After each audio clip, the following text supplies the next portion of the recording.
a Build Hatch developed production. Hello, I'm Aaron Kyle and welcome to another episode of Build Hatch. On this week's episode of Build Hatch, I had the absolute pleasure of sitting down with our first tiler on the show, Adrian from Cursio Tiling in Melbourne.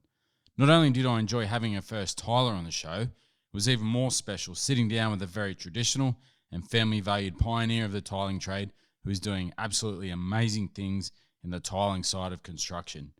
Adrian is extremely passionate about his craft of tiling, and as you'll hear, Adrian and his team are not afraid of hard work, being loyal to his family values, and doing amazing things promoting women in the construction industry. So let's get into it. Adrian from Cursio Tiling, welcome to Build Hatch. Thank you. All right, well, we're recording this in your Carlton showroom, which is really impressive. Yep. So like all our guests on Build Hatch, we always like to go back in time, and I'm really excited with this week because you're actually our first tiler on the show. That's which great. which is great. It's a real privilege. Always good to be number one. So Thanks for having me. Yeah, no problems at all. So whereabouts did you grow up, Adrian? Well, we grew up in the West, Maidstone. It was great childhood. We loved it here, and I'll never move from here. I love Melbourne. I mean, I've been everywhere. We've tried a bit of everywhere. I would say Sanctuary Cove might be on the list for me. I love it there. It's a great spot. Yeah, love it. Beautiful place. I don't know if I could live there and work there. I don't think I'll get any work done. It's too beautiful. Yeah. But yeah, Melbourne's been really good for us. It's a great work hub. And what about, what led you into the tiling business? Oh, okay. Well, that goes back way back. I wasn't the best student at school, as most tradies aren't. They generally wander off and try and go down the wrong path and track. And my father said to me, who was in the industry, if you're not going to concentrate fully on your school, or you're going to learn a trade, you're going to do something. You're not going to let you just run around and get up to mischief. Have fun. Yeah, you're not allowed to do that, are you? You can't just have fun all the time. So, yeah, he said to us, me and my two brothers actually, he said, if you want to come and join a trade, I'll be willing to teach you guys. And, yeah, we did, and we haven't looked back. So was your dad in the tiling industry? Yeah, he's still a tiler. Yeah, well, he pretty much runs the show still. I mean, he's semi-retired, but it's been that way for the last 15 years, I'd say. Yeah, right. So he sort of grabbed you by the neck and said, you're going to be a tiler. Exactly, yeah.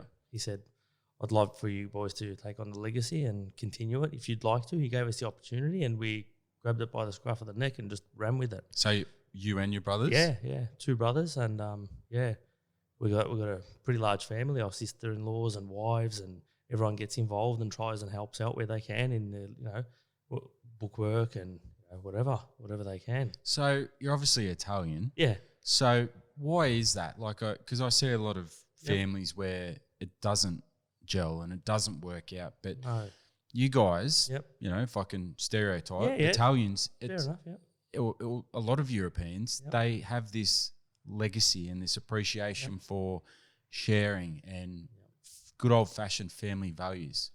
I think what it is, Aaron, if you don't mind me going on a bit of a rant now and telling you all about the history. I love it. We saw our parents work so hard.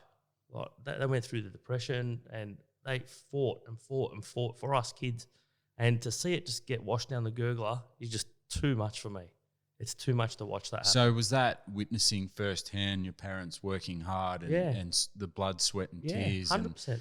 100%. Coming home, even coming home from your first job, having dinner, getting changed, and then going on to your second job. Yep, exactly. So that's what we've been brought up with, that sort of mentality that we have to work and try and work as hard as we can. I'm not sure why it's never enough, really. I mean, you always get busier and busier, but we've been brought up that way just to work as hard as we possibly can, and we haven't stopped. I mean, we do work two jobs. We still work two jobs. So for me, doing a TV show like The Block or something like that is simple, because I've been brought up in a way that we work from 7 a.m. till 5 o'clock, and then we do our second job, which is from 6 at night till sometimes midnight, 1 o'clock in the morning, up again at 7.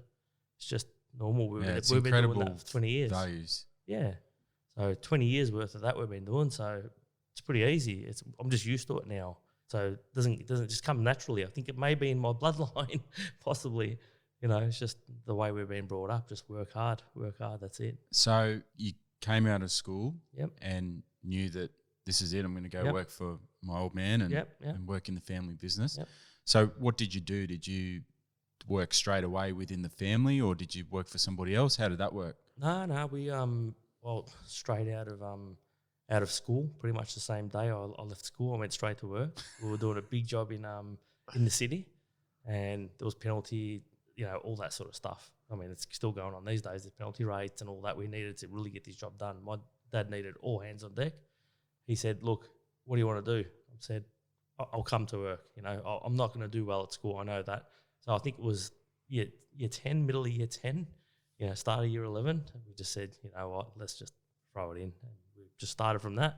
And me and my brothers also bring another sort of division to the business, where he was more just domestic and not as much commercial. We tried to build it from then straight off the bat. Yeah, it worked out well. It did. What was it like working with your dad? Like, were there other tradies that was sort of giving you a bit of grief, and sort of old man's son and things like that? Definitely, yeah, always, yeah. You got it easy because it's your dad's business.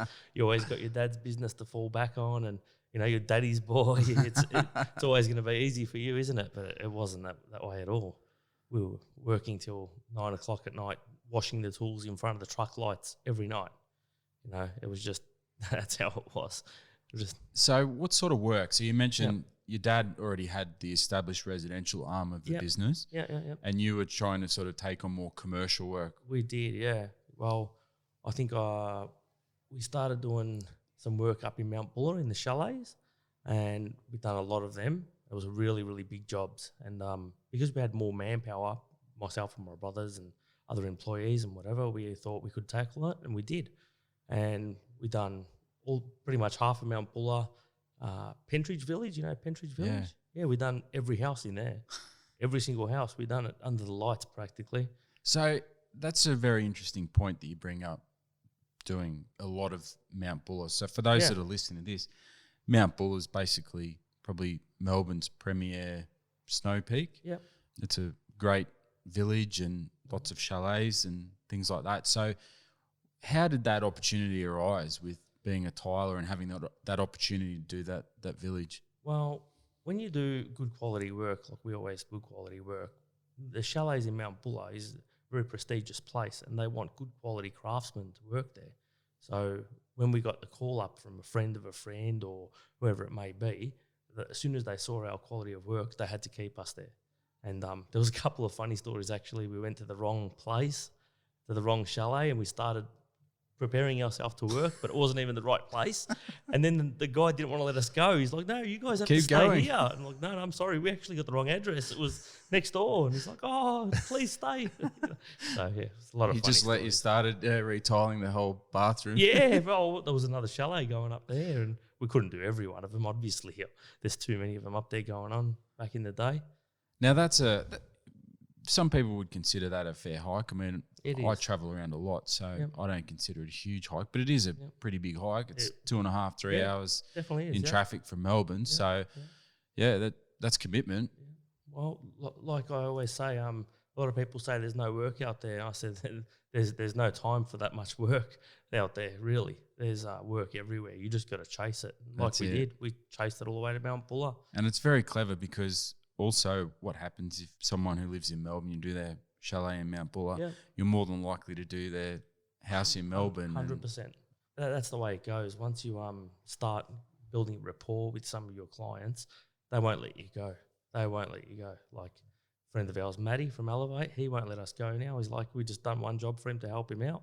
And he's like, "No, you guys aren't going anywhere." Like, "Oh, I can't do all of your houses." It's like, "Oh, you have to." So, yeah. Yeah, it's really hard. It's about relationships, It isn't is. it? How important are those early relationships, going back to those early years and paying it forward and down the track? Like, how important are they? Oh, very important.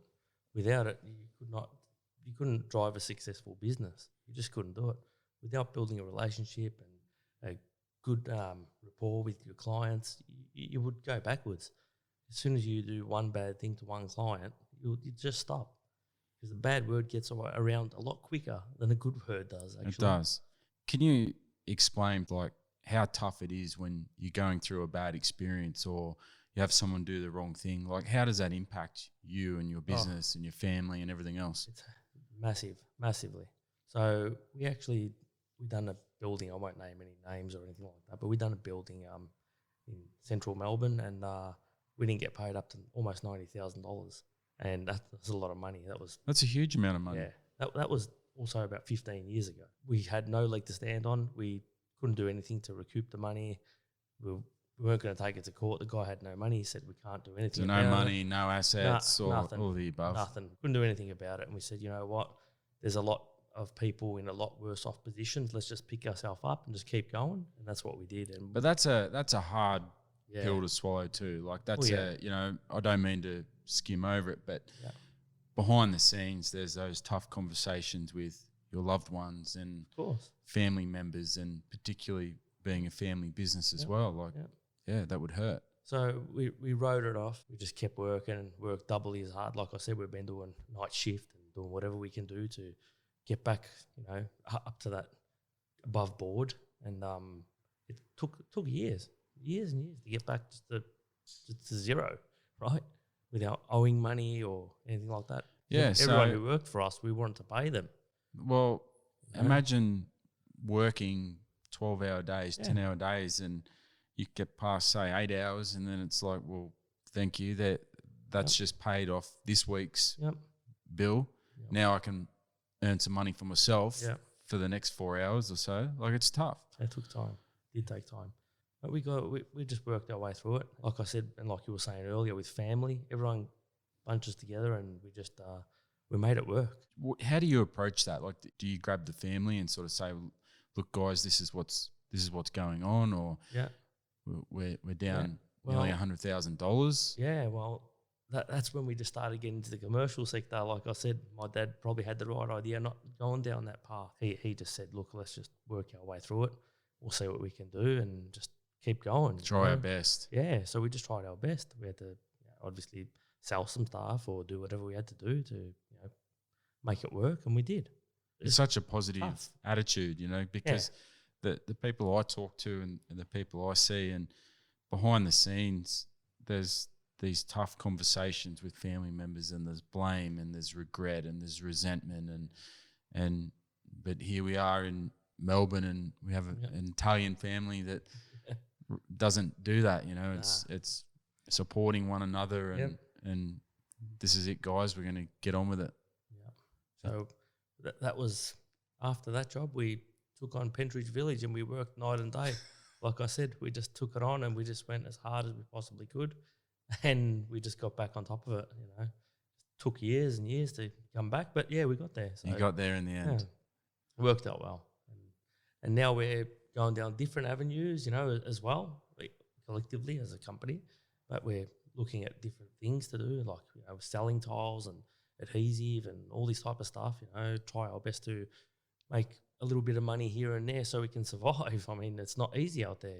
These are the little things that I want people to listen to and understand, that there's no magic formula for getting ahead, is there? That it's just head down, bum up, hard work. You want to get ahead, you've got to do other things. You have to. And there's plenty of people that I talk to where they have a normal job, and there's the good old excuse for analogy of, I don't have enough time, or, you have to just find that bit of grit and work extra hard and put in those extra hours and be more productive with your time. You talked about going to bed at midnight. I mean, I'm not a great sleeper, so I work extremely hard and stay awake of all hours of night. It's not for everyone, but I like it. That's what you have to do. You have to do that, that's right. You got to do what you got to do. For your family, you'll bend over backwards, don't you? 100%. Now, you mentioned the block. What's that experience like? You're currently working at the moment, and how do you enjoy that? Oh, that's great. It's an adrenaline rush for us. Really, it is. I mean, people, they don't actually believe a lot of the stuff that happens there, because it's unrealistic. It just doesn't. It's not really meant to happen, to be honest. Like, to finish a whole bathroom in 24 hours is not realistic. Somehow we make it happen, and I can understand why people, when they watch the show, they're like, "Oh, that's not true." It's like I actually don't believe it myself sometimes that we've completed such tasks. It's a high ask, but you run off adrenaline, and it's just controlled chaos. There's just people everywhere, and you're just working as hard as you possibly can. You know, not only for yourself and your company and your name and reputation, but your contestants. You got to try and work hard for them so they can hopefully win, or make more money so they can continue and win the block, and hopefully they can make some money. So yeah, we're pretty loyal with our contestants. Now you've been on quite a few series now, haven't you? Yeah, this is our, I think, third, and we've got a good record. We've won every one so far. Wow, that's great. Every contestant we've worked for has won it so far, so it's a pretty good record. Well, there you go. Hopefully this year we can do the same. All right, so you're also doing some phenomenal positive things for promoting women in the industry, and particularly tilers. And we had an earlier conversation about this, and at the moment we're rolling out a huge COVID stimulus package across the country in Australia. That's had a bit of a flow-on effect. And then if you add the housing stimulus, and to be honest, there hasn't been that much of a stimulus. It's this fear of missing out that's going on. Yep. So you've got all sorts of people buying and selling property and renovating, and so it's the perfect storm for the trades business. Yep. So you're doing wonderful things in promoting women in that space. Yeah. So tell me a bit about that. To me, I think every woman and female should be in the industry, whoever wants to be. They should give it a crack, because it's a great industry to be in. And I think in 2021, there's no difference for us. To be honest, I think they're better than us. They've got an attention to detail. It's just that little bit, man, and their patience. So explain that in terms of your tiling business. Yeah. Okay. So having a female apprentice or a tradesman? So tradeswoman, I should say. Tradeswoman, yeah. So we've got Nicole who works with us, and she's fantastic. She is really, really good. She knows how to do things just that little bit more carefully than what a bloke would do. They're just like, yeah, that'll do, mate. It's like, nah, they won't let that slide. Sometimes I actually tell her, like, look, yeah, it's probably good enough. No, it has to be perfect. Very precise. So that's what I really like. And not only female, also males in the industry. Tiling is a dying trade. And I'll take whoever I can get, as long as they want to give it a crack and they're interested in it. I'd love them. I'd really love for them to be involved. Besides attention to detail, obviously, but what makes a good tiler? Well, a good tiler is patience. You have to learn the correct methods that we use, and they were taught to us, and they were taught to my father and his father back in the old country in Italy, So these old classy practices that we use, you just have to pick them up and stick with them, and don't change them. Don't change the wheel, because you just can't be reinvented. It's really nice to see, like, for instance, mitering by hand with a grinder, and you've got the edge of the tile and you're mitering it, and it just takes that fine line to get right to the edge of that tile, so you can, when you put the two tiles together, it just blends, just blends. Two surfaces blend together as one. And mitering it's an art, really it is. So when they say tiling is it's just a trade, it's not. It's an art. It definitely is an art. And if you don't pick it up the way that it's been taught, the right way, you'll never pick it up the right way, and you'll have bad habits, and you'll let things go, and you'll say, oh, that's good enough, and people don't appreciate that. Yeah, there's a lot of time and effort that goes into it. What about, do you do your own waterproofing as well? Yeah, we do waterproof, but we don't do it on the block because I've got my own strategy for the block. So I still cannot to this day determine what's better, waterproofing after tile bed or waterproofing before tile bed. Yeah. Is there a right or wrong, or is it just different methodology? Well, you're right. It's different methodology. I would like to say that if it's done correctly underneath and correctly on top, you get double whammy, right? So it's a double insurance policy. So you're right. If you do it before and after, you cannot have any problems. That's right. If one fails, you've got your backup, which is underneath, right? So it's like putting two socks on. If one gets wet, eventually they'll get wet, but it'll take longer. It'll buy a bit more time, won't it? That's right. So same. It's a good answer. Yeah. What is there a particular tile that you absolutely love working with? Yeah, I do. It's an Atlas Concorde. It's an Italian tile. It's ginormous. It comes from 600 by 600 or 300 by 600 is probably the smallest, and it goes all the way up to 2.1 by 1200. Wow. So it's ginormous. So it's why ginormous. why are Italian tiles premier? It's surely not a perception in the industry. It's, like Miller appliances and things like that. Well, Is it because of where they come from? it's the machinery and the products that they use. They get all the products out of the ground and it's all compressed and it's all manufactured properly, right? There's no shortcuts being taken. It's like when you're building a Lamborghini.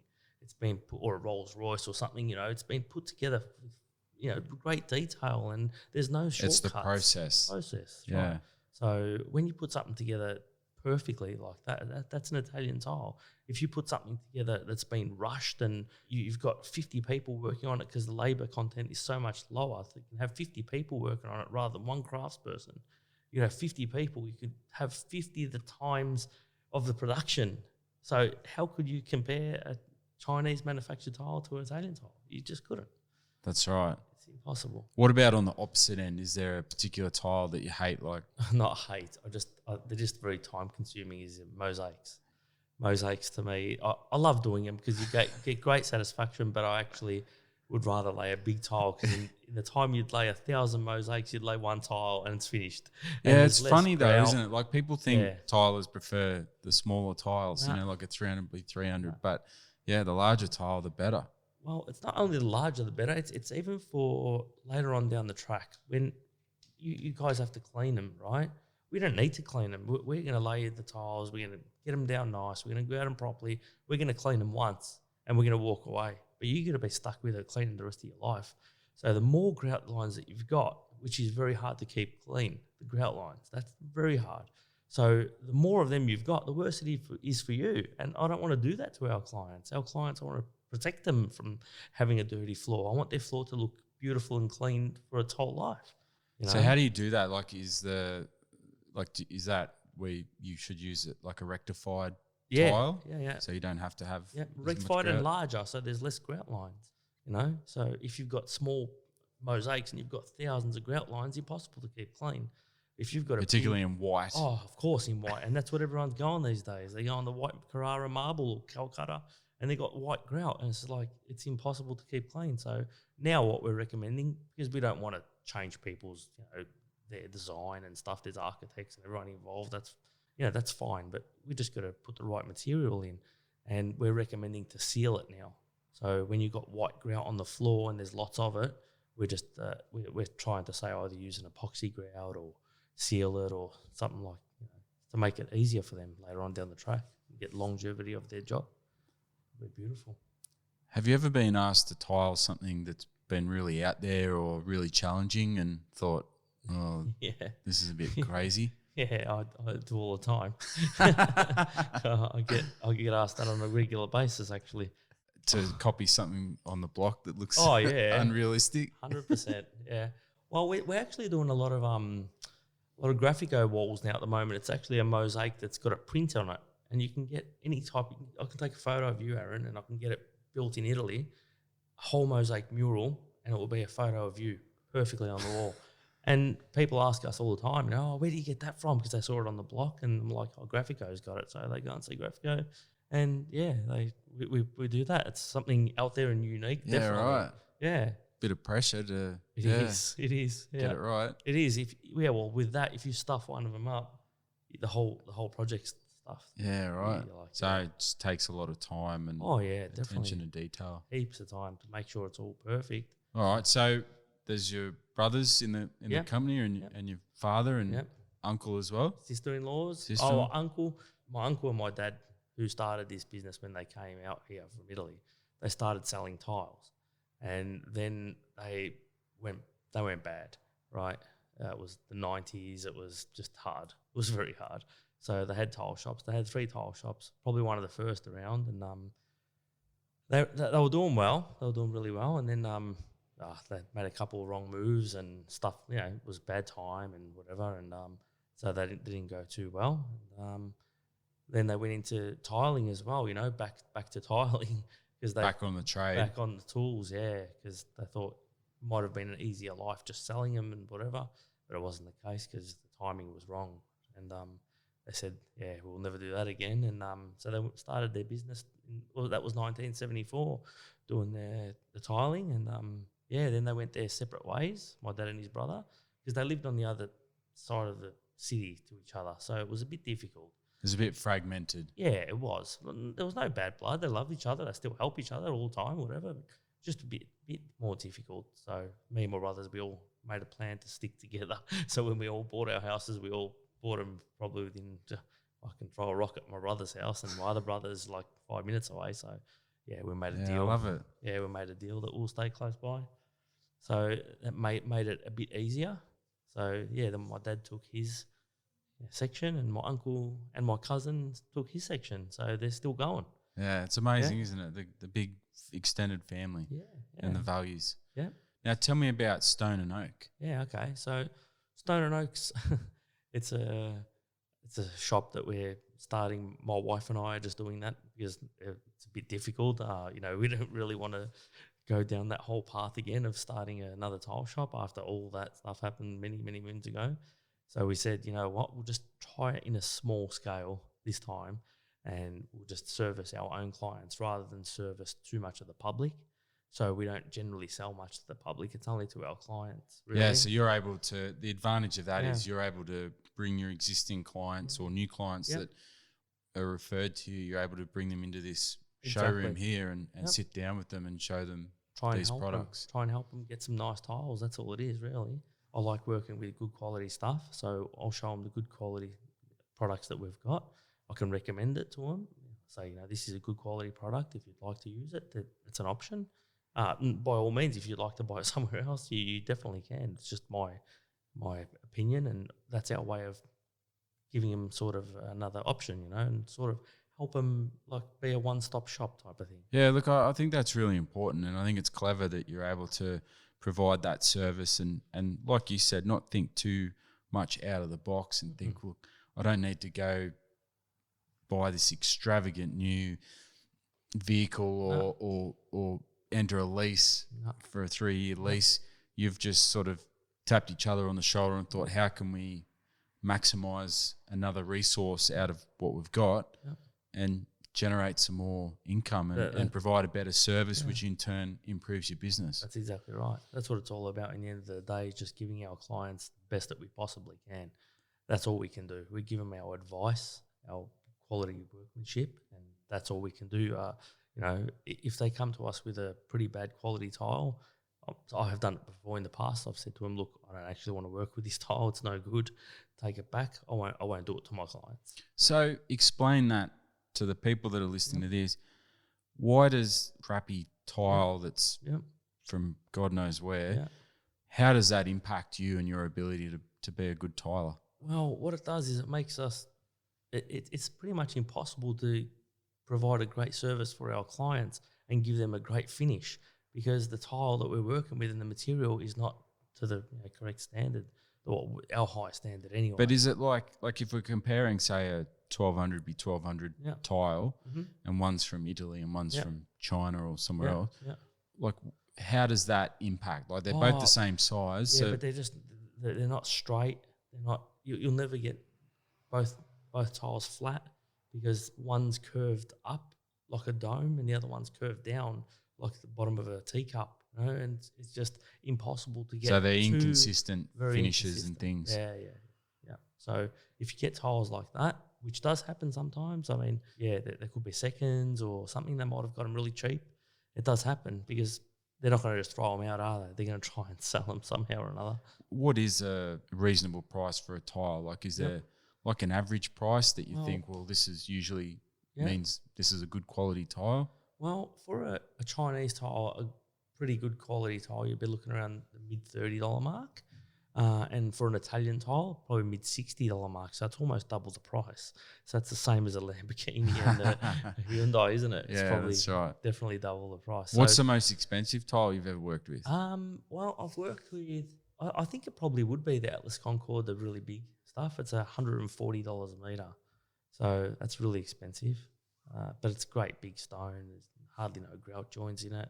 But it's beautiful. Yeah, it's really nice. And what sort of application would you use that in? Like a living room or anywhere. bathroom as well? Yeah, I'd use it everywhere. Now that it's come out, walls, floor, ceiling, wherever you can. Actually, we done a ceiling not so long ago. Oh, really? Someone pretty special. I don't know if I should mention her name, but anyway. I'm sure she's listening to this. Yeah, I think you are. It's pretty well known. Yeah, that's impressive. Yeah. The ceiling. Mm. What else is on the cards for you guys with this stone and oak venture? Oh, yep. So there's not just work hard, really. There's not a lot more on the cards. I mean, we're going to do the block, obviously, again, hopefully not obviously, hopefully again next year if we get a call up from the contestants, which every year pretty much 4 out of the 5 contestants generally call us and say, could you please come and do it? So is it first in, best dressed? Is that how it works? It is, yeah. Well, this year the couple missed out, and I feel really bad for them because they had really, really hard time finding tilers. Really hard time. So why is that difficult to find good tilers? Is it this is my honest, uneducated view. People that watch a show like The Block or they have a bit of an insight into what carpenters are kind of the cool guys. Yeah, right? they are. Let's be honest. Exactly. Like they're kind of the cool They guys. are cool. You know? They So walk around with their nail bags. Oh, they like love it's it. A Yeah, gun holster. strutting their stuff. Exactly. They're the cool guys. You know, it's a bit like painters. I think it's hard to find good painters as well. Definitely. But what I love about those sort of black nights, if you want to call them that, is that you scratch the surface, the people that do it are some of the most authentic, genuine, passionate people you'll ever meet. Definitely. And they love it. Yeah. Because like you said at the start, they view their work as an art or a craft. Course, yeah. It's not just putting tiles on the floor. It's far from it. Pristine finish. It's the satisfaction that goes on with the client.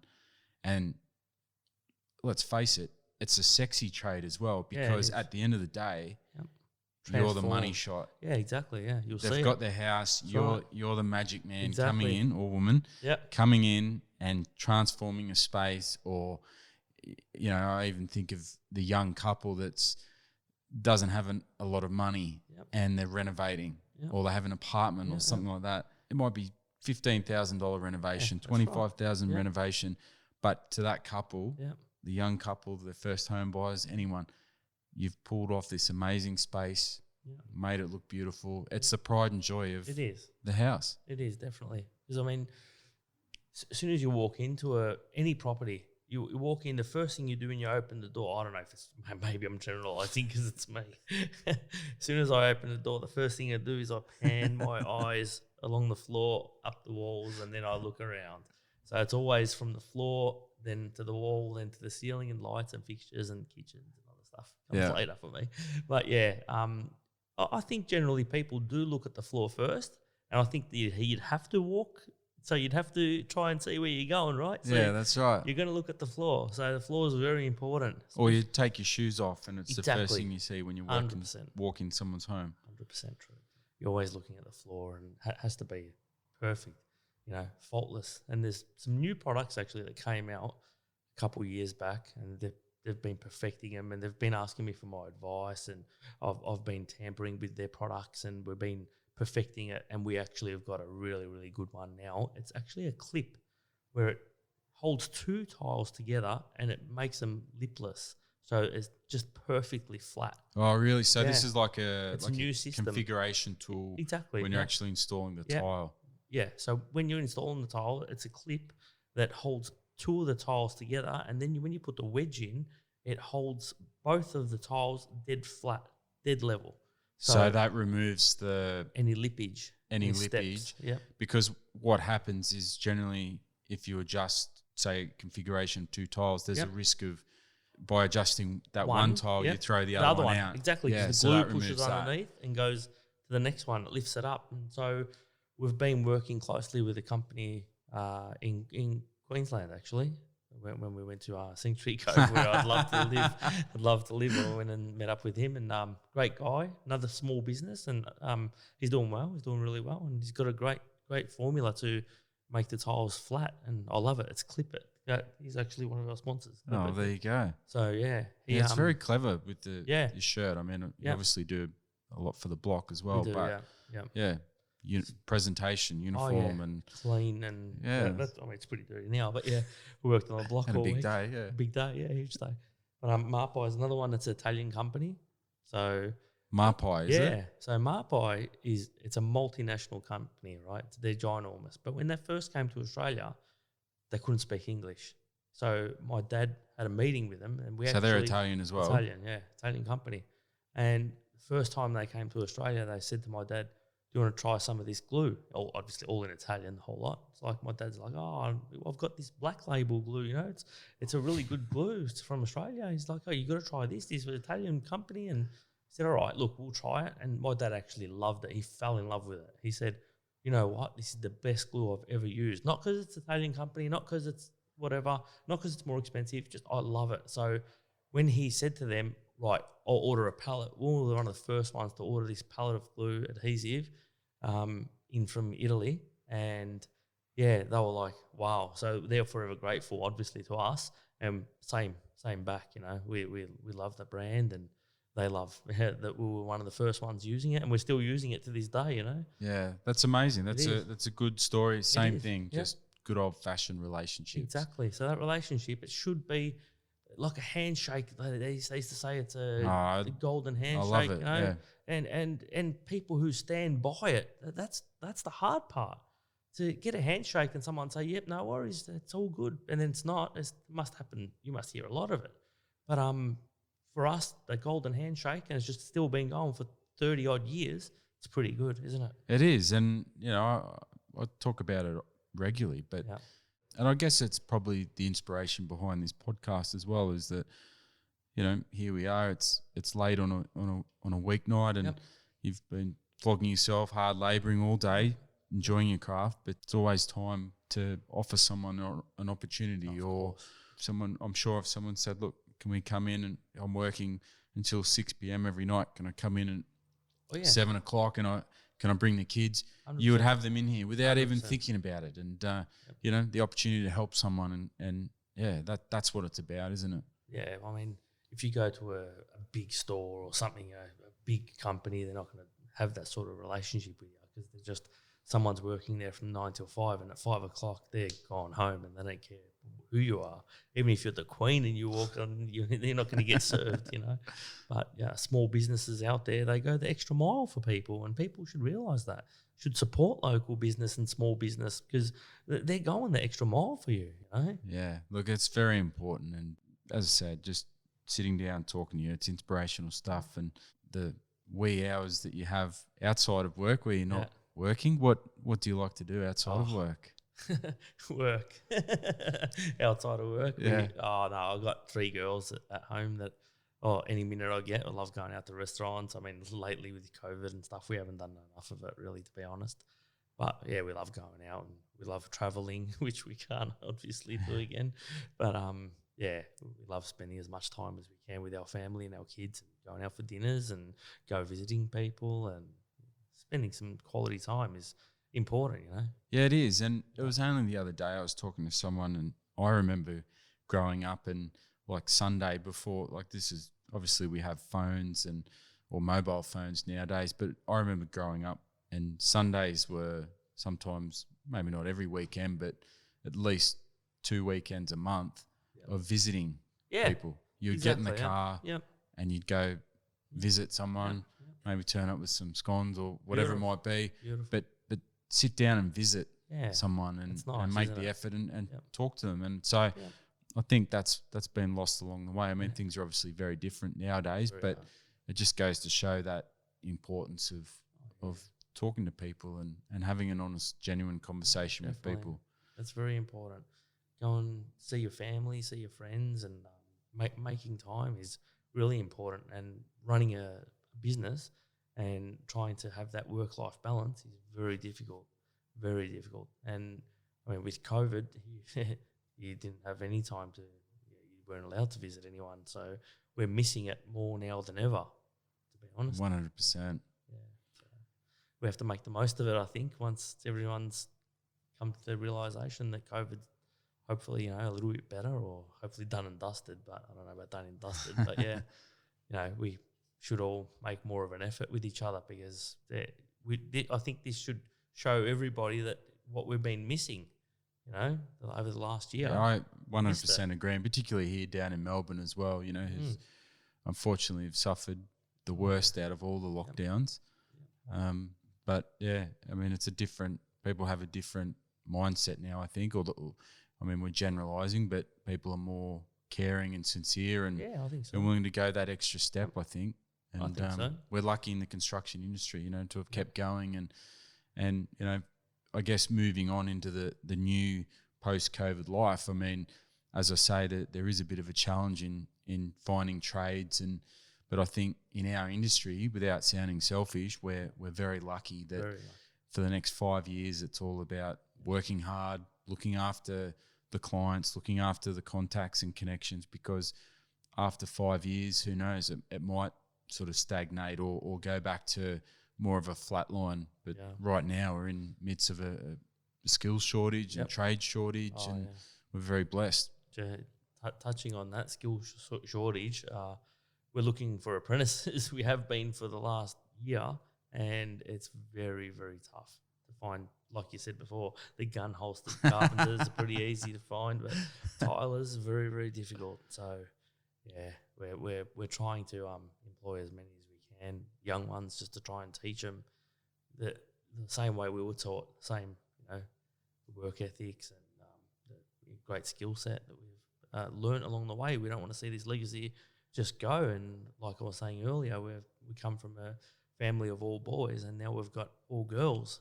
So we're blessed with our girls. I love them, and I don't see any issue with it. That's why I'm saying we should employ more girls in our industry. So yeah, I think it's great, and particularly tiling as well. It's a perfect trade to come in and have that creative input and flair. Yeah, definitely. And produce something that just, as I say, blows the socks off the clients and the people involved. Yep. Well, we just finished a job for Maddie in Thornbury, I think it was, and their clients absolutely blown away.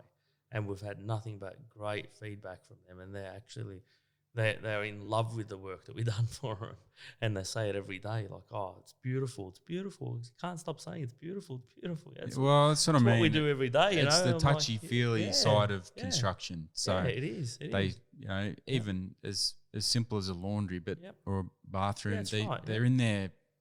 It's being used 25, 30 times a day. Yeah, you're right. So it's one of those spaces that people fall in love with and admire and enjoy over time. Yeah. Well, I do it at my house. I walk around with my socks on and just slide and glide around like Risky Business. Yeah, love Risky Business. I love it. Great movie. It was a good one, I've got my clothes on though. I've just got my socks. That's it. I don't look too good anymore. So yeah, it's all good fun. So yeah, it's really good. I love the industry, and I just hope to see more people get into it. That's all I can say. Yeah. Anyone listening to this in Melbourne who has a hard-working daughter or friend or knows anyone that's a woman or a man looking for hard work and wants to work on some exciting projects and finishes and things with you guys, I encourage them to check you guys out and reach out. So now, just on that, what's the best way to go about it? Is it your Instagram? Oh yeah, just Instagram. Just DM us on Instagram, Cursio Tiling. We'll surely get back to you. We would love to hear from you guys out there. It's a dying industry. I'll really, really recommend it. Carpenters, like I said, they're gunslingers. they're still good. There's nothing wrong with that. I'm not bagging them, but there's going to be way too many of them in time to come, and there's not going to be enough tilers. Yeah, it's a dying art. It's a dying art. Yeah. So, if you want to get into a good industry, building industry is a great industry, but tiling for me has been really good. So I would recommend it to anyone. All right. Well, that's fantastic. And like I said, Adrian from Cursio Tiling, it's been great to sit down and talk to you. I love having these conversations. And like I said, you're very generous, giving up your time late on a weeknight during the week. We're recording this. And, it's been really nice and inspiring to sit down and talk to you. So thank you, Aaron. Thanks for coming on the Build Hatch. My pleasure, Aaron. Thank you very much. Well, that was another Build Hatch episode with Adrian from Cursio Tiling. Like I said at the beginning, Adrian and his family are so passionate about their trade, and we actually caught up at Adrian's tile shop and office in Carlton late at night on a weeknight. I was running late and nothing was a drama. Adrian even offered to shout me a pizza at one of Melbourne's best pizza shops. What a legend. So let's get behind him. As usual, please check out our Instagram and other socials, including our YouTube channel, where you'll be able to learn more about a guest and the features of the work that we talk about. Have a great week, and you'll hear me again on the airwaves next week. Thanks for listening to another episode of Build Hatch. You have experienced a Build Hatch developed production.